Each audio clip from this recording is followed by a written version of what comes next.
Il arrive un moment que beaucoup de femmes vivent après 40 ans. Tu regardes autour de toi et tu réalises que ton cercle est plus petit.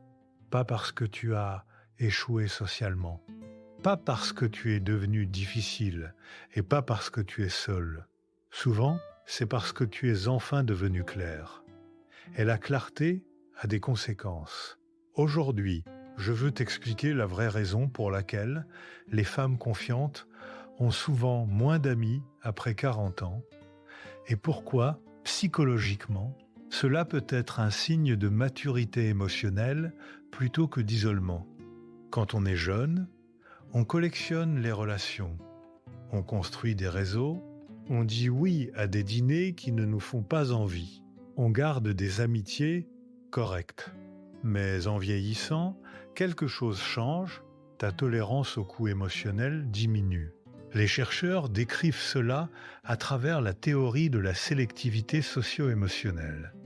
L'idée que lorsque les personnes perçoivent le temps comme plus limité, elles donnent la priorité aux relations émotionnellement significatives et élaguent le reste. Les réseaux sociaux ont tendance à se réduire à l'âge adulte, principalement en laissant tomber les relations périphériques, tandis que les relations proches restent relativement stables.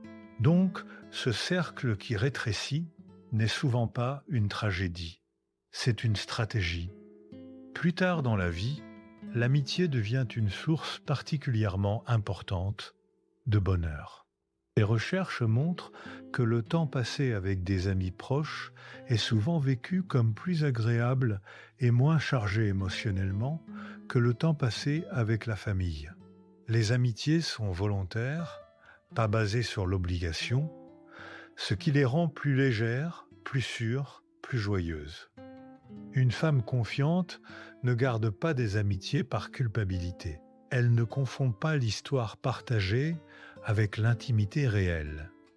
Beaucoup de femmes ont des amis qui sont en réalité des habitudes, des obligations sociales ou des partenaires de plainte mutuelle.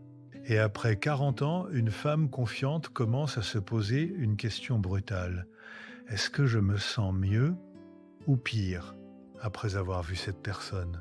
Cette seule question efface la moitié de ta liste de contacts, et la recherche le confirme. Ce n'est pas le nombre de relations qui protège le bien-être.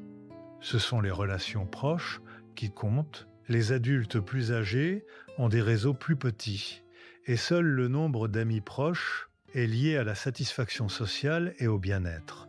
Donc la confiance ne crée pas la solitude. La confiance crée la sélection. Disons-le clairement, beaucoup d'amitiés sont de la performance. Tu joues le rôle de la personne facile. Tu joues le rôle de la personne toujours disponible. Tu fais semblant d'être à l'aise avec de petites remarques irrespectueuses. Tu fais semblant d'être peu exigeante. Après 40 ans, les femmes confiantes arrêtent souvent de jouer ce rôle. Elles arrêtent de répondre aux messages qui les vident.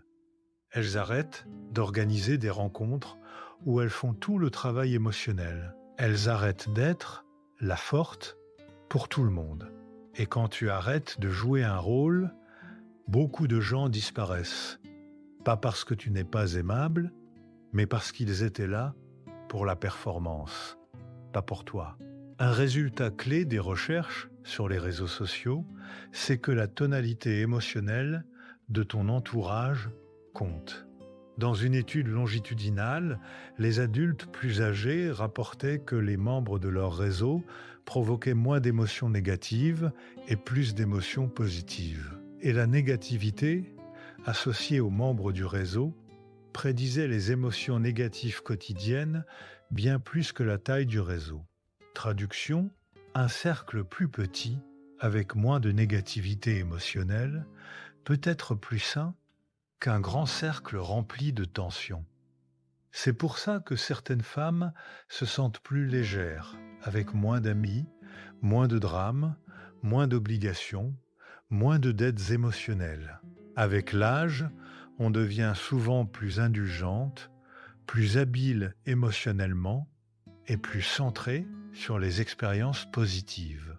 En vieillissant, on développe des compétences sociales, on devient meilleur pour éviter les conflits inutiles et on cherche davantage la joie que l'approbation. Cette maturité émotionnelle change la façon dont les amitiés sont choisies et la profondeur avec laquelle elles sont vécues. À la mi-vie, l'amitié change de rôle. Ce n'est plus un symbole de statut social. Elle devient une forme de survie émotionnelle. Les recherches sur l'âge mûr montrent que l'amitié peut être particulièrement bénéfique et souvent plus agréable que d'autres interactions. Les adultes plus âgés réduisent volontairement leur réseau, augmentent la densité émotionnelle et se concentrent sur moins de liens mais plus nourrissants. Alors, si ton cercle est petit, cela peut vouloir dire que tu construis quelque chose de plus profond que le monde social qu'on t'a appris à entretenir. Si tu es une femme de plus de 40 ans, avec moins d'amis, je veux que tu entendes ceci. Ta vie ne devient pas plus petite, ta vie devient plus précise. Tu ne perds pas des gens, tu perds du bruit. Tu ne deviens pas solitaire, tu deviens sélective. Et si ton cercle est plus petit, mais plus calme, moins nombreux, mais plus vrai, plus silencieux, mais plus sûr, ce n'est pas un échec. C'est une évolution psychologique. Et il y a une dernière chose dont on parle rarement. Quand ton cercle devient plus petit, tu commences aussi à te rencontrer toi-même. Le silence social crée de l'espace pour réfléchir, pour créer, pour ressentir sans distraction constante. Beaucoup de femmes réalisent, après 40 ans, qu'elles ont passé des années à maintenir des dynamiques qui ne les nourrissaient plus. Elles ont été la médiatrice, la conseillère, la présence stable, celle qui comprend toujours. Mais la maturité émotionnelle, c'est comprendre que comprendre les autres ne doit pas signifier s'abandonner soi-même. Un cercle plus restreint permet des conversations plus profondes, moins de superficialité, plus de authenticité, plus de sécurité émotionnelle. On ne cherche plus à être intéressant pour tout le monde. On cherche à être vrai avec quelques-unes et paradoxalement, c'est souvent à ce moment-là que les amitiés les plus solides apparaissent, pas nombreuses, mais alignées. Des relations où tu peux être fatigué sans te justifier, silencieuse, sans être mal interprétée, ambitieuse, sans être minimisée. La maturité, ce n'est pas devenir froide, c'est devenir consciente. Consciente que ton énergie est précieuse, que ton temps est limité, que la paix intérieure a plus de valeur que la validation sociale.